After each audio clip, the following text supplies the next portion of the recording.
Bagaimana jika keadilan ternyata bukan kebenaran, melainkan perintah yang tak boleh dipertanyakan? Ia bukan iblis, ia juga bukan malaikat yang jatuh karena keserakahan. Ia adalah senjata surga yang dihancurkan karena mulai berpikir. Inilah kisah Argus, makhluk yang dikutuk bukan karena memberontak, melainkan karena berani bertanya.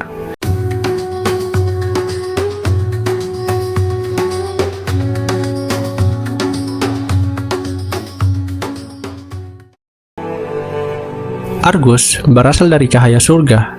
Ia diciptakan bukan sebagai malaikat biasa, melainkan sebagai senjata hidup milik para dewa. Sejak awal keberadaannya, Argus tidak pernah diberi kebebasan untuk memilih. Ia tidak diciptakan untuk bermimpi, tidak untuk meragukan, dan tidak untuk memahami. Ia hanya dibentuk untuk satu tujuan, yaitu berperang atas nama keadilan surga.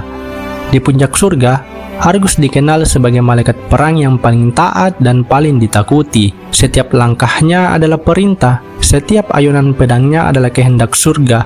Ia tidak pernah mempertanyakan mana yang benar atau salah, karena baginya kehendak surga adalah kebenaran yang tertinggi, dan ketaatan adalah kesempurnaan. Di antara para malaikat, Argus melayani dewan cahaya tertinggi, penjaga keseimbangan alam semesta, dan penentu hidup serta mati.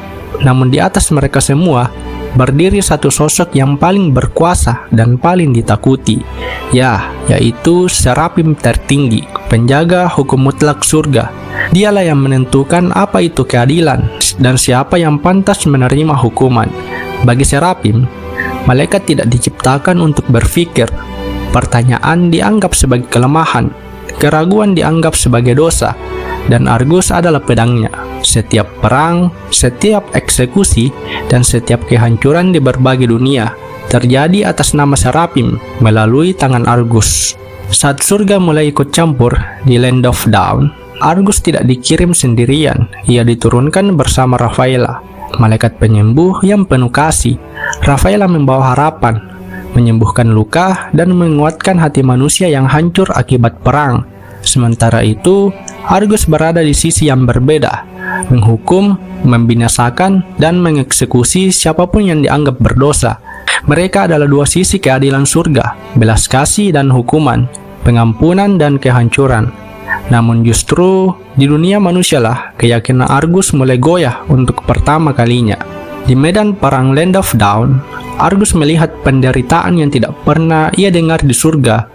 Ia menyaksikan manusia yang berdoa dengan tulus namun tetap kehilangan segalanya.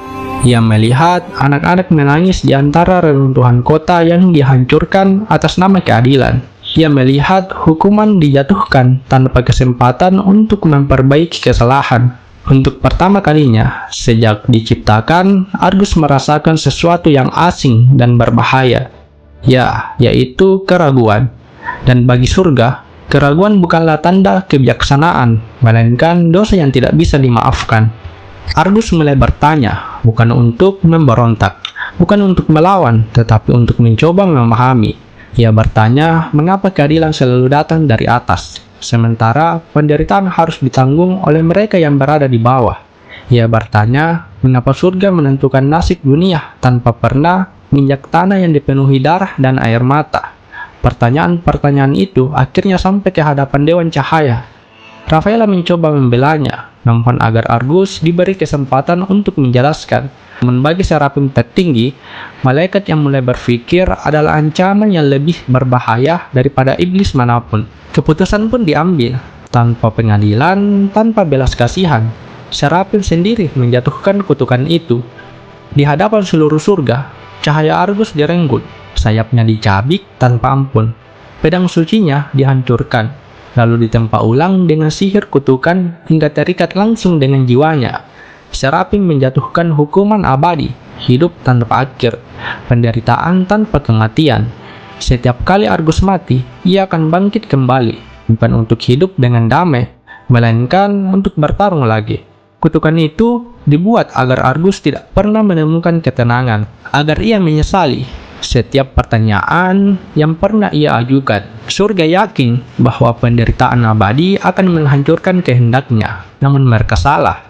Terlempar ke jurang kegelapan, Argus mati dan hidup kembali berkali-kali. Tubuhnya hancur, lalu pulih. Jiwanya terkoyak, lalu dipaksa menyatu kembali. Rasa sakit perlahan kehilangan maknanya. Keputusasaan tidak lagi melemahkannya. Dalam siklus kematian tanpa akhir itu, Argus akhirnya memahami satu tujuan sebenarnya dari hukuman tersebut. Surga tidak ingin menghancurkannya. Mereka ingin menjadikannya contoh, peringatan bagi malaikat lain agar tidak pernah berani mempertanyakan perintah. Dari situlah kebencian Argus lahir, dingin, sunyi, dan tajam. Ia tidak membenci cahaya secara buta. Ia membenci Serapim tertinggi dan Dewan Cahaya yang bersembunyi di balik kata keadilan untuk mempertahankan kekuasaan mereka. Keabadian yang dimaksudkan sebagai hukuman justru berubah menjadi kekuatan. Jika ia tidak bisa mati, maka tidak ada lagi yang bisa benar-benar mengancamnya. Tidak ada lagi ketakutan yang bisa mengikatnya. Saat Argus kembali ke Land of Dawn, ia bukan lagi malaikat dan bukan pula iblis. Ia adalah makhluk yang menolak takdirnya sendiri. Ia bertarung tanpa rasa takut, karena kematian sudah tidak berarti baginya. Namun musuhnya kini semakin banyak. Ia tidak hanya menghadapi iblis dan manusia, tetapi juga diburu oleh para eksekutor surga, malaikat-malaikat yang masih setia pada Serapim. Bagi mereka, Argus adalah pengkhianat. Bagi Argus, mereka adalah saudara yang masih terbelenggu oleh cahaya. Setiap pertempuran melawan mereka membuka kembali luka lama. Bukan karena rasa sakit, tetapi karena kenyataan pahit bahwa tidak semua yang hidup dalam cahaya menginginkan kebebasan. Kini perang Argus bukan sekedar perang fisik. Musuh terbesarnya bukan makhluk berdarah dan bertulang, melainkan sebuah sistem yang takut pada kehendak bebas. Serapim tertinggi masih bersemayam di surga. Ia yakin bahwa kutukannya berhasil, namun ia tidak menyadari satu hal. Setiap langkah Argus, setiap ayunan pedangnya adalah bukti bahwa kutukan itu gagal mematahkan jiwanya. Setelah ribuan pertempuran di Land of Dawn, setelah darah iblis, manusia, dan malaikat menyatu di tanah yang sama, Argus akhirnya menyadari satu kebenaran. Selama Serapim tertinggi masih berkuasa di puncak surga, perang ini tidak akan pernah benar-benar berakhir. Setiap malaikat yang ia kalahkan hanyalah bayangan dari sumber masalah yang sesungguhnya. Untuk pertama kalinya sejak kejatuhannya, Argus menatap ke atas, bukan dengan doa, bukan dengan harapan, tetapi dengan putusan, ia akan kembali ke surga. Bukan sebagai malaikat yang patuh, dan bukan sebagai makhluk terkutuk yang memohon ampun, melainkan sebagai bukti hidup dari kegagalan hukum mutlak. Saat Argus menembus gerbang surga, langit yang dulu bersinar kini bergetar. Cahaya tidak lagi menyambutnya, melainkan menolaknya. Para malaikat penjaga turun menghalangnya, membawa pedang cahaya dan perintah yang sama seperti dulu, patuh atau musnah. Namun Argus melangkah maju tanpa ragu. Setiap ayunan pedangnya kini bukan lagi kehendak surga, melainkan kehendaknya sendiri. Satu persatu para penjaga tumbang, bukan karena Argus lebih kuat, tetapi karena mereka bertarung demi perintah, sementara Argus bertarung demi pilihan. Di aula tertinggi, Serapim tertinggi telah menunggu. Sosok itu masih terlihat sama, agung, bercahaya, dan dingin. Serapim tidak menunjukkan amarah, hanya keyakinan. Ia berkata bahwa Argus adalah kesalahan yang seharusnya sudah lama berhenti bangkit. Ia berkata bahwa keadilan membutuhkan ketaatan dan kebebasan hanya akan melahirkan kekacauan. Argus mendengarkan seperti dulu, namun kali ini ia tidak berlutut. Ia menjawab bahwa keadilan tanpa pilihan hanyalah penindasan yang disucikan, dan hukum yang takut pada pertanyaan bukanlah kebenaran, melainkan ketakutan yang menyamar sebagai cahaya. Pertempuran mereka mengguncang surga, cahaya dan kegelapan bertabrakan, bukan sebagai baik dan jahat, melainkan sebagai perintah melawan kehendak bebas. Serapim memiliki kekuatan hukum, tetapi Argus memiliki sesuatu yang tidak pernah dimiliki surga, yaitu tekad yang tidak bisa diakhiri.